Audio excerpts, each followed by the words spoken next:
Hello and welcome. Okay, so we've got people starting. I will get started as well. Hi, my name is Jojo Jacobson. I am the Assistant Dean of Academic Support and Special Projects here at Simmons University in Boston, and I'm happy to connect with you all today. We're going to be talking about queer-informed AI literacy. Hopefully everybody will be able to see the screen. Are people able to participate in the chat? I like to be participatory whenever possible. So if people can say in the chat, let's see, I'm seeing host and pin. All right, I got a thumbs up at least. That's good. That's good. Okay. So without further ado, we're going to be talking about queer informed literacy.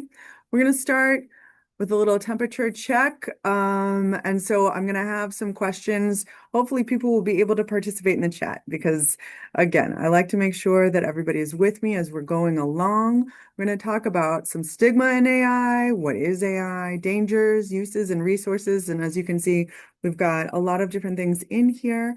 And then collaboration. So we're going to get going. Hopefully people will be able to participate. I know that sometimes, during lunch or after lunch, people like to just turn it on and have their cameras off and veg out a little bit. And that is okay too if people are in that spot. But I want to make sure that if you're able to, we're going to get moving on this together. Um, here we go. In the chat, can you please put 1 to 5? How much do you feel like you understand AI? 1 being not at all, and 5 being like, oh yeah, I'm good. I'm an expert. I know all about it. Okay, cool. We've got a 4, we've got a 2, got some 2s. I'm gonna assume that's a 4 rather than a 44. Okay, cool. I mean, maybe somebody feels extra confident. That's good too. All right. Cool. Okay, so now we're gonna go to the next screen here. How positive do you feel about the potentials of AI? So 1 being it's just straight up evil. Burn it, let it go. And 5 is just like, oh my gosh, it's magical. So we're gonna have some different fields. 1.5, there we go. Very balanced in there. 1, 2, 4. Okay. Yeah, just sort of getting a little temperature check here, thinking like, all right, some people are interested and engaged, some people are like, no, not at all. Okay, and then the last of these 3 questions right here. We're going to be more participatory later as well. To what extent do people need to learn about AI? 1 is that is irrelevant, it's yesterday's news. 5, it's incredibly essential. Okay, we've got some 5s, 4.5s. Okay, thinking about like, because sometimes we might not enjoy it, but we might be like, oh, it's important. We might not feel comfortable with it. Like, I don't know a lot about it yet, but it still feels important and something to think about. So I want to make sure that we're all just sitting thinking about these things together as we're moving forward. Um, so as I mentioned, this is going to be queer informed. I am queer, and that is a framework that I have used for my whole life in a lot of ways, but also especially as I exist here in the higher ed world and thinking about the importance of identity and centering oneself and thinking about the perspectives as a way of understanding biases and positionality with all of this before we go further. But I wanted to put here, hopefully everybody can see my screen here, some balance and some comparisons. Now, obviously, AI is not the same as talking about sex in high school. Especially depending on the high schools you went to. But AI is not exactly the same. There's significant differences when we think about stuff that is connected to humans as, nature, etc. But there are a lot of striking similarities. And I want to put that out there because when talking to undergraduates right now, there's a lot of stuff that sounds a lot like sex ed did in high school, right? It's bad for you. People are like, oh no, I'm not supposed to. Definitely not supposed to do it. Also, I'm not too sure how it works, right? Sometimes people are more informed, sometimes people are less informed, but there's an element of sort of covert connections here. It's mysterious, potentially dangerous, right? So this idea that like, oh my gosh, I'm not supposed to, and also if I do engage in that, it might be really, really bad. There might be just, some fear mongering happening and stuff like that. So it's potentially dangerous, it's frowned upon. It is outright forbidden in many contexts, especially when we're thinking about younger people being like, oh no, not allowed, not okay, bad, bad, bad, bad, bad. Um, And then also thinking that this has all compounded to create a lot of stigma. So in certain circles, students are using it, but they're not even telling their friends about it, right? They're not necessarily comfortable. They're definitely not comfortable talking to professors about their use, but they might not even be comfortable talking to other people who are closer to them in their circles. They might be like, oh yeah, that's bad. But I got really desperate last night when I was trying to finish my paper and maybe I used it, but I don't want to talk about it at all. So there's definitely a stigma. Also the idea that engaging in this is something to be hidden and something sort of shameful and scandalous, right? So we can see a lot of interesting parallels there. And that's really important. I mention this not because I want to be like titillating in some way. I mention this because we can learn a lot of lessons about this. I don't know if everybody realized this, but when we were dealing with the pandemic, thinking about 5 years ago until now and thinking about masks, there was a lot of conversations in public health about how to get people to use something that is life-saving, but that they feel like is inconvenient.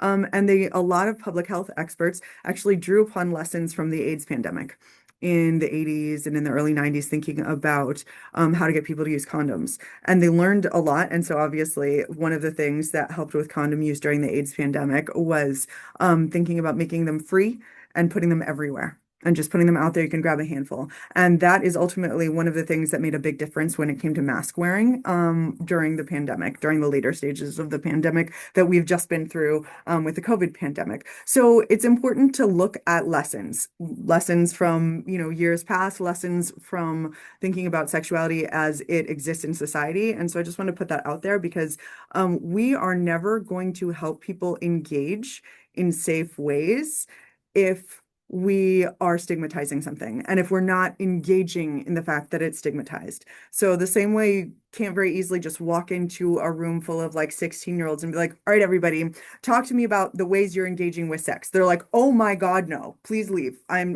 like dying of shame just looking at you, right? Like, so there's the same way you're not going to get very far with that. You're also not going to get very far with walking into a classroom of college students and undergrads and saying like, okay, talk to me about the ways that you're using AI. I want to help you do it safely. So that is something that I want to put out there, looking at the similarities here. And then the lesson here, right? We need to teach people how to do things safely. And in order to do that, we're going to need to understand the stigma that is there, that is already existent, so that we can help work with people. Because we know it is there, it is not going away, and it's something that we need to collectively, in higher education as a whole field, work with and think about. Okay, so a little bit to back up about what is AI, because a lot of times people are not super clear on the differences and similarities, right? So, generative AI is usually what we're talking about when we talk about AI. Thinking about generative AI, it is one facet of all of this. It is not all the facets of all of this. So RAG being a retrieval augmented generation, that is something that we have been using for a generation already. LLMs are what we're talking about when we're talking about ChatGPT. LLMs are the newer ones that everybody is interested in now. Retrieval augmented generation or RAGs, that's like Google. So people are like, wait, Google and library databases are AI? Yes, yes, they are AI also. So just putting that out there because a lot of times people have been using this extensively without actually knowing about it. The fact that we use AI like RAG style AI, that's why we're not that's why we're not using a card catalog and like the Dewey Decimal System whenever we're going to the library to find a book or an article or something. It's like the way we use like Boolean phrases and stuff like that. So that is AI in and of itself. Grammarly is AI. Autocorrect is actually a version of AI that's been out there for years. And so when you're texting quickly, and you're saying like, no, I did not say the word ducking. Yeah, so that is also all of this is AI. ChatGPT and the other LLMs, so large language models that are out there, are all examples of AI also. So it's important to just put that out there so people know when they have been engaging with AI versus when they are not necessarily engaging with AI. It's almost impossible to not engage with AI, whether or not we know we're doing it. Just thinking about the fact that AI is on all of our mobile devices already. So thinking that like the autocorrect stuff, it's in there. So we can think in terms of like perhaps we would want to minimize it, perhaps not. But just being aware of what's going on already.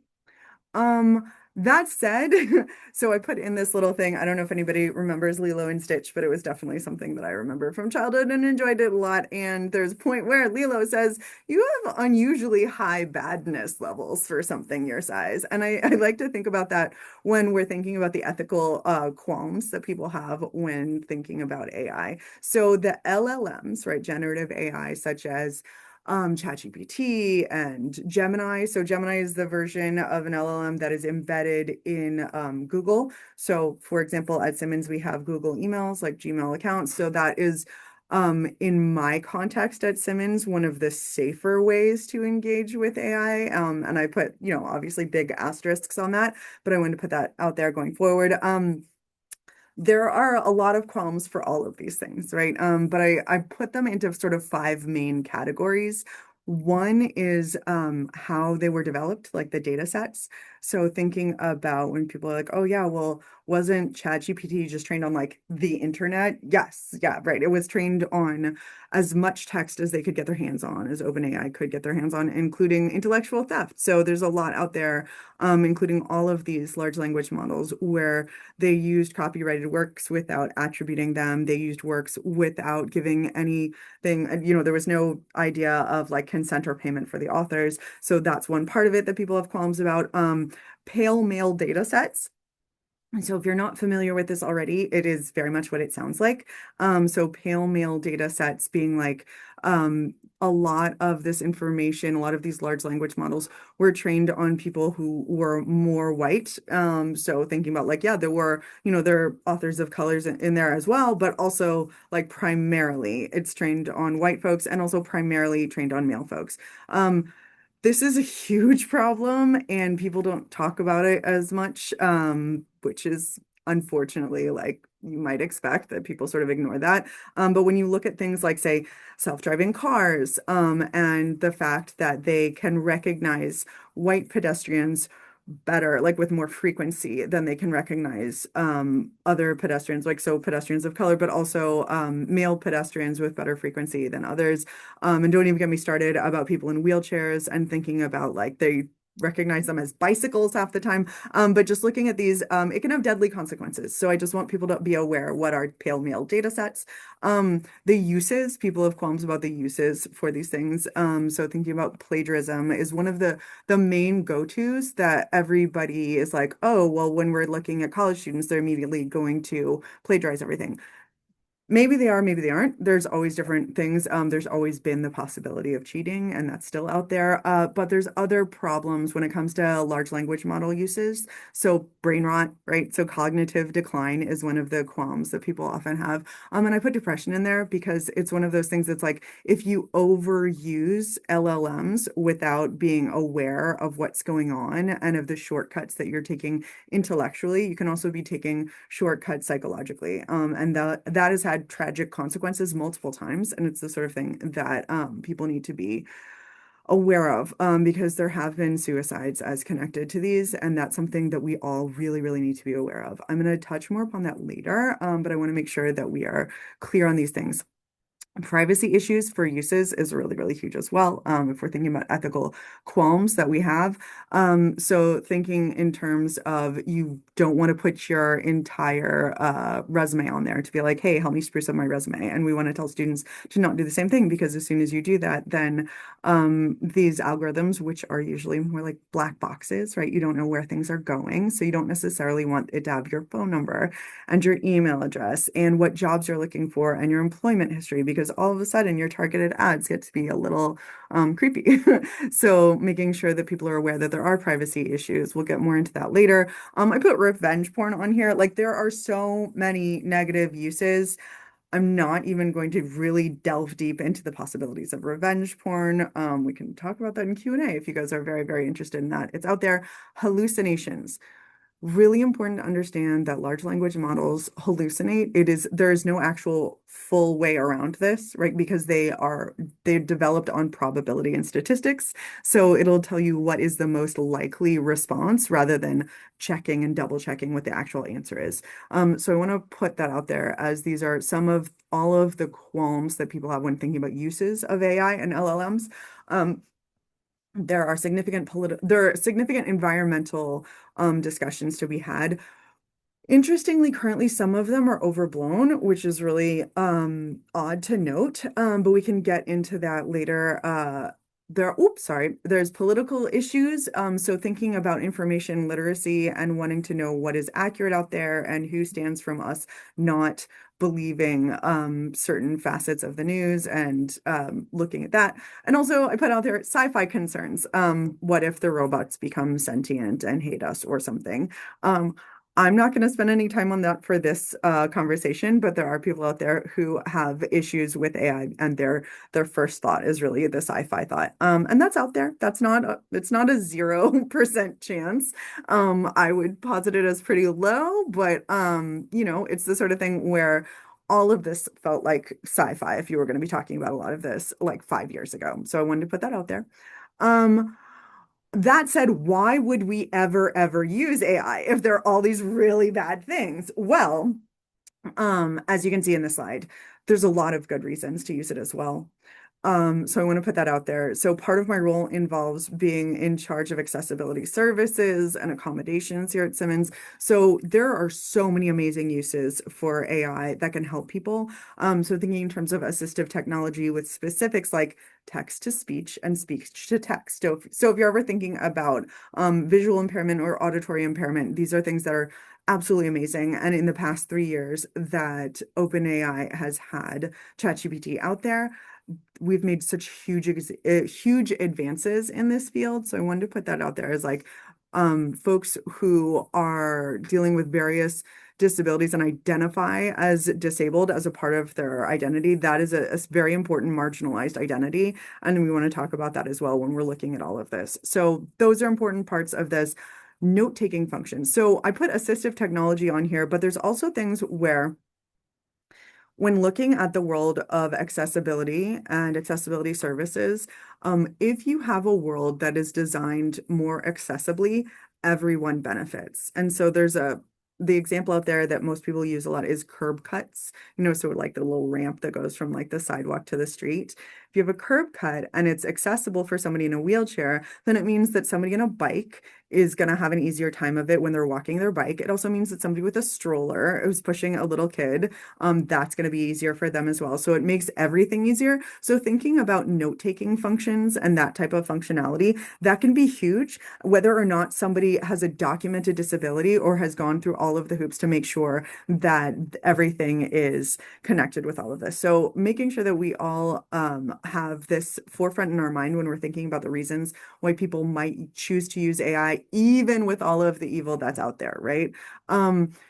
Executive functioning support and time management support. So thinking about any individual who has ADHD or has a variety of other things that end up connecting with significant issues for executive functioning or time management, you can definitely see how easy it would be to say to Gemini or ChatGPT or Claude or any of the other ones, like, hey, I'm struggling to do this giant paper. Can you break it down for me and figure out like what I should have done each week or what I should have done each day and how I can break things down for myself? So that's really important as well to think in terms of, oh, executive functioning support, time management support, tone when it comes to writing. So dealing with folks who are on the autism spectrum, a lot of times tone is something that people struggle with, and thinking in terms of if you get an email and you're like, I don't even know if this person hates me or not. I'm so confused. I think there's something going on, but I can't really piece it together.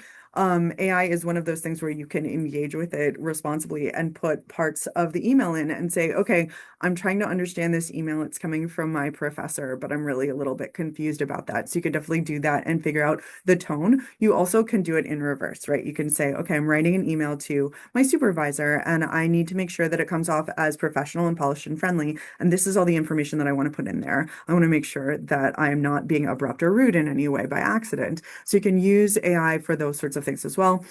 Also, upskilling slash self-tutoring. So if somebody's like, I want to teach myself to code and I'm really not very good at it, and you can definitely do that with AI. So these are the sorts of things that people can connect with.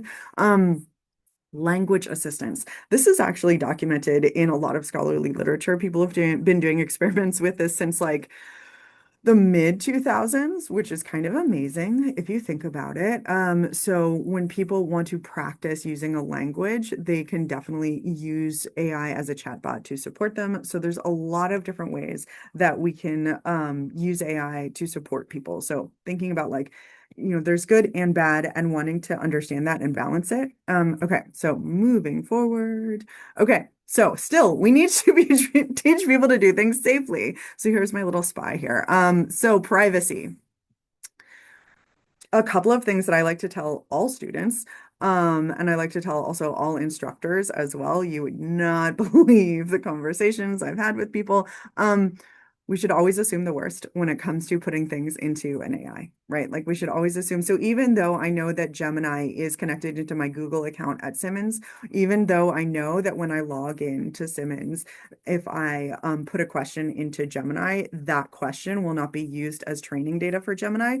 I still kind of assume the worst. It's like I'm not actually super going to trust this because we can think about leaks. So if that's the case, then I would never upload like photos, names, email addresses, social security numbers, proprietary information of any kind, right? So I wouldn't want to say like, this is Simmons's policy on this. Help me revise it. I would say like this is a policy for a school and here's one sentence of it. I'm thinking of modifying it in this way, right? So thinking about anonymizing things whenever possible as ways of protecting privacy.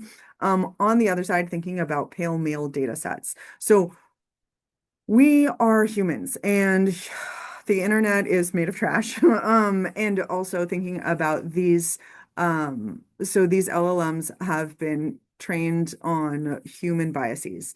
Never forget that. A lot of times people see information that they get from like when they have generated information from one of these things and they think, oh, it's automatically going to be unbiased.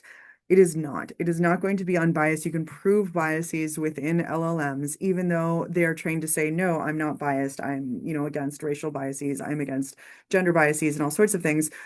You should still have questions whenever you get information that has been generated from them, including how does this information uphold systems of inequality? Who is left out here? So continue using your brain. I like to explain to people I am not pushing the use of AI and I am not fear-mongering against AI. I am pushing the use of critical thinking skills, right? So just keep using your brains even when you have output from an LLM.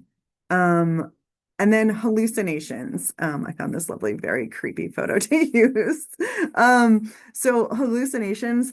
Here are some things, and I hope it's okay with everybody that I assume that we're gonna send out my slides afterwards, so you don't have to like take down this and try and write everything down. I do try and be as accessible as possible in all of my dealings. But yeah, these are things that I tell people to do as far as cross-checking against hallucinations. So if you have output that you have generated and you tell it to do something, you don't want to get output that you can't verify whether it's true or false. So for example, if you're dealing with like self-tutoring or something, and say I was trying to study for a nursing exam, I would also want to have my nursing textbook handy, right? So it's the sort of thing that if I say, hey, can you generate some flashcards for me, ChatGPT or Gemini or something like that, I wouldn't want to just memorize the facts without double checking them first.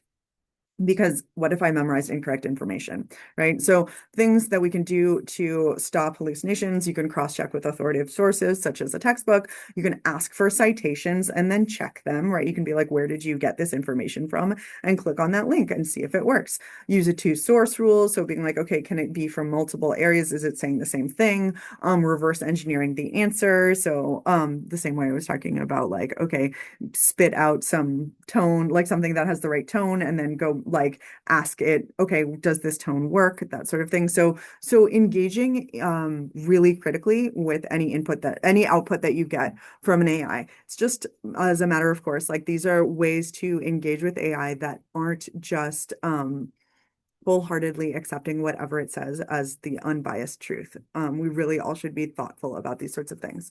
When I say check for internal coherence, because sometimes within AI, if it spits out an answer and you're like, wait, that logically doesn't make sense, right? So you want to make sure that like from one sentence to the next, it doesn't reverse its ideas. And then also looking for red flag phrasing. So such as experts say, or studies have shown, right? It's like, which experts? What studies, right? So again, look closely and don't just accept what it says as the automatic truth. And be aware that hallucinations do happen. There's no one single prompt that you can put in there that will get away from all hallucinations. Um, so again, thinking about AI uses, it's not just speech to text, text to speech, time management, things like that. There's more things that we can do. And so I put this out there, like we can do things professionally here, right? So thinking about you can use AI to help you draft policies quickly, right? You just want to make sure that you agree with what it's putting out there. And then what it puts out there is a draft that you're engaging with. You also, of course, want to be transparent about this, right? You would want to double check with people that you're working with to be like, okay, so let's see if we can get this going really, really quickly. Summarizing meetings again. So it's the sort of thing that a lot of times people will just by default put on in a Zoom meeting. They'll be like, oh yeah, no, I want to make sure that I get a good summary of this. So this is the sort of thing that sometimes people, it really depends on their neurotypicality and what they're dealing with. But sometimes it can be really, really helpful for people making schedules. One thing that I did earlier this semester, which was so, so, so helpful at the beginning of the term, I had a group of tutors and I had a group of instructors, and I needed to do some matchmaking, and it was going to be basically impossible. So it was like I have instructor A who teaches these two sections. I have tutor B who is available at this time and at that time. It was one of those like math problems from high school that was just like, oh my God, it's going to take forever.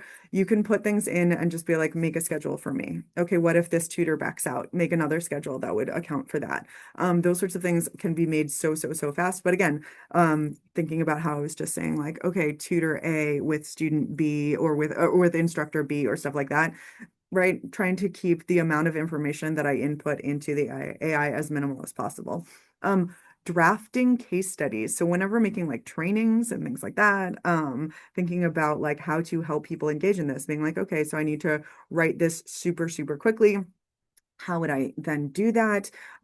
Sometimes you can use AI for those sorts of things. There are a lot of things out there that AI can speed up, but it's important to just know what you're asking, right? Know the balance.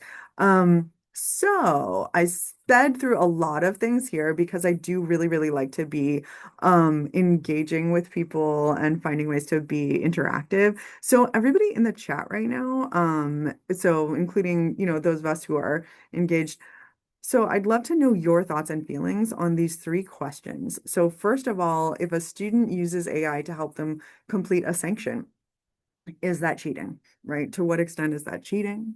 I'd love to know everybody's thoughts on that. I'd also love to know if a staff member uses AI to complete work, is that frowned upon at your institution? Is it frowned upon in your division? What are the feelings there that you've seen, that you've experienced? And also, do you feel like your current policies are adequately nuanced when dealing with AI in your division? So I wanted to put those three questions to everybody. So hopefully, you guys have had the heads up that I am interactive and I'm asking for you to participate in questions in the chat. So go ahead and start typing in the chat. I'll give you guys a minute to just type a little bit.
Jordan, that's a really good point. Like it's cheating if students are pretending they didn't use it, but if they're owning up to it, I'm not sure.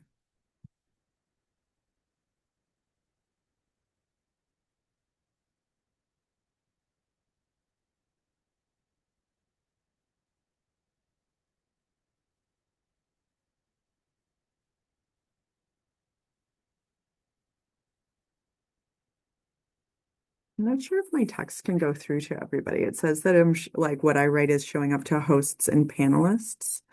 Did what I just write show up to participants as well as hosts and panelists? Oh no.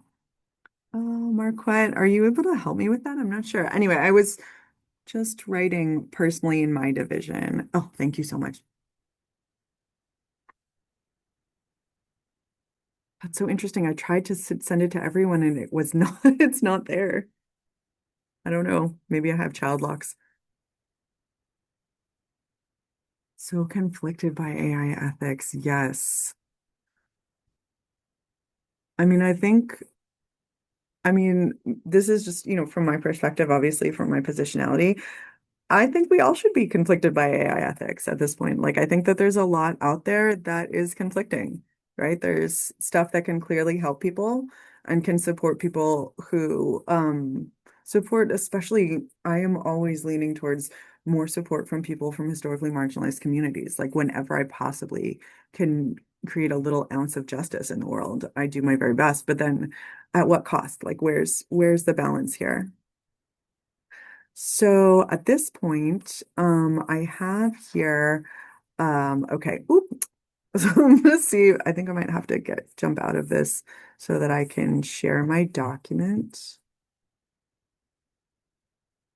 Okay. So again, I think I might have sort of child locks on my chat. So if somebody can help me out and put in the chat. I have a little document here and I set up the permissions so that everybody can access it.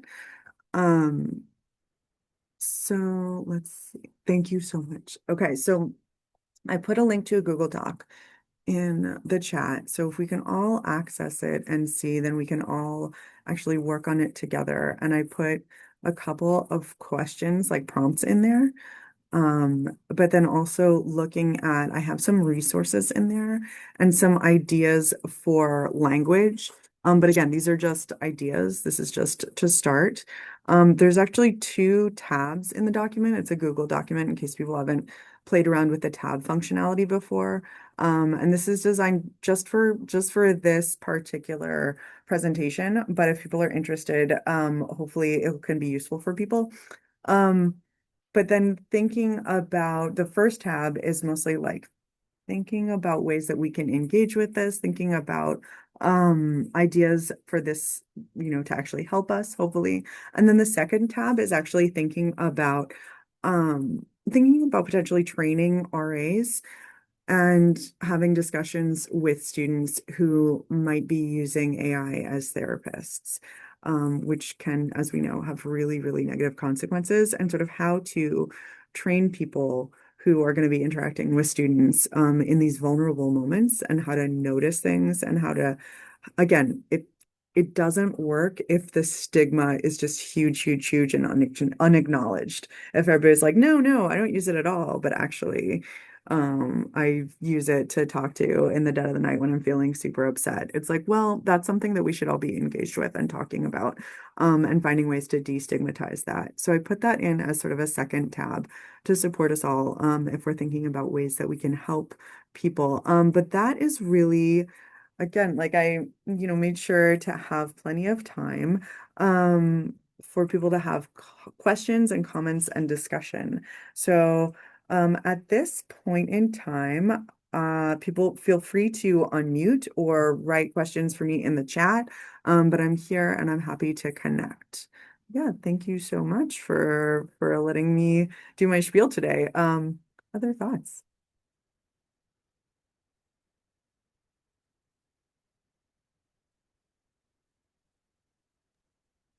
Also, for those who would like to unmute, please feel free to just raise your hand and I will unmute you. You can use the chat function and the Q&A function.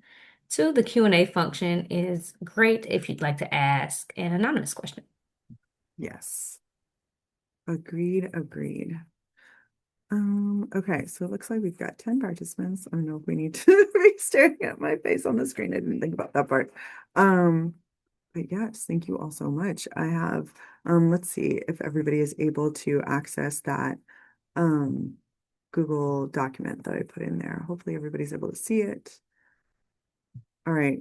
Looks like there's a handful of anonymous creatures in the Google, so that should be working. So anonymous giraffe, hamster, buffalo. Fantastic. Okay. Um, but yeah, the questions that I put in there being like, what information do you think students should have regarding AI use? And what information do you think RAs should have regarding AI use? So if people want to engage with that, feel free. I think this is a good, again, this is a conversation start, right? I don't expect this is the end all be all, but hopefully people feel like there are things that you've learned, hopefully, from this conversation. Um, any questions, any comments, any things that this raised for people?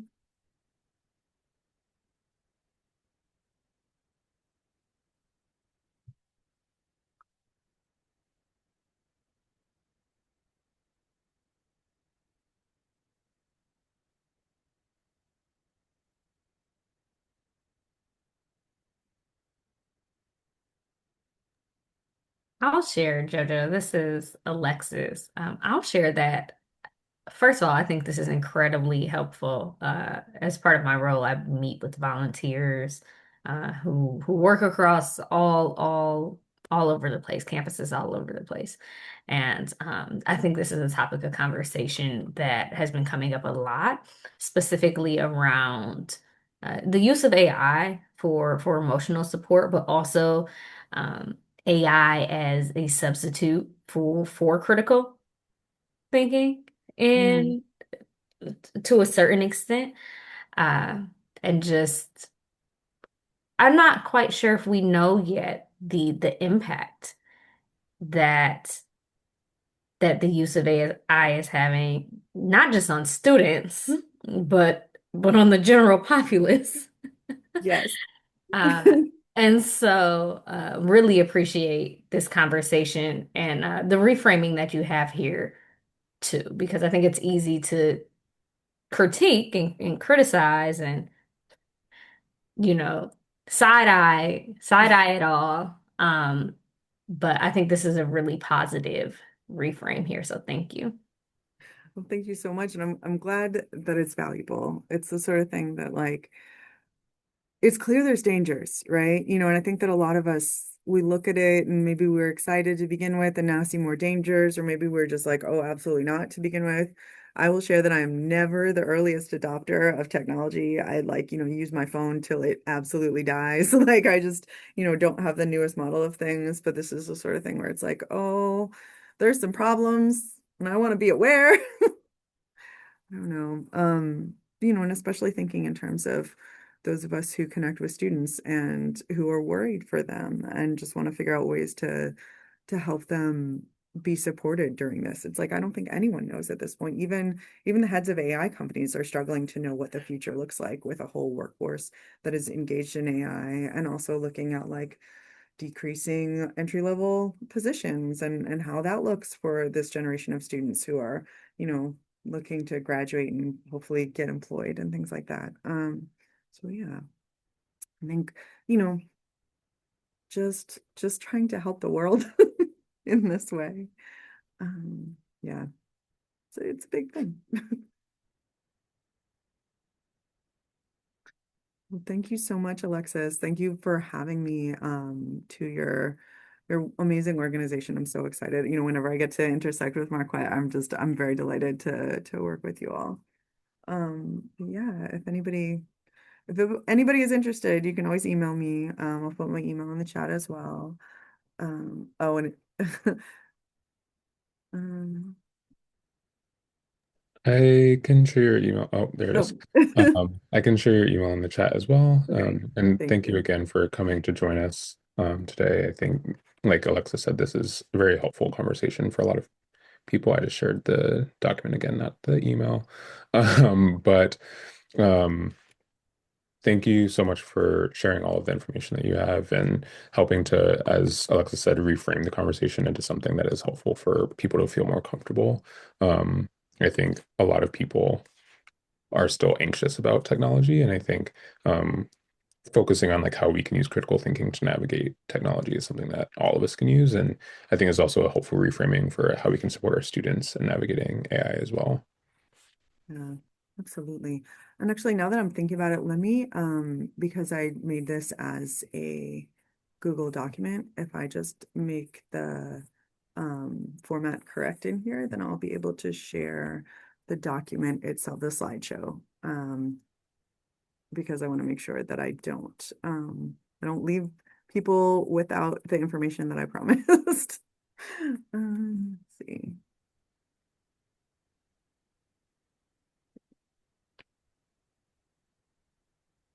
Okay, let's see.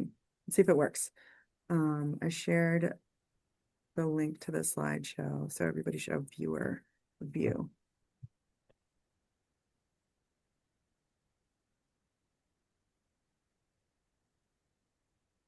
Is that working? Does it come up? Amazing. Okay. Well, thank you so much. I guess I can give everybody 10 minutes of their time back. Awesome. Thank Thank you, you. Jojo. And as uh, we did not mention, but as you all might have noticed, this session has been recorded. And so we'll upload it and send the link out to those who attended. And Jojo, I'll also make sure you get a copy of the link. Thank you again. Really appreciate your time and this Thank information. you. Thank you so much for having me. Have a All right. wonderful rest of your day. All right. Bye. Have a good day, everyone.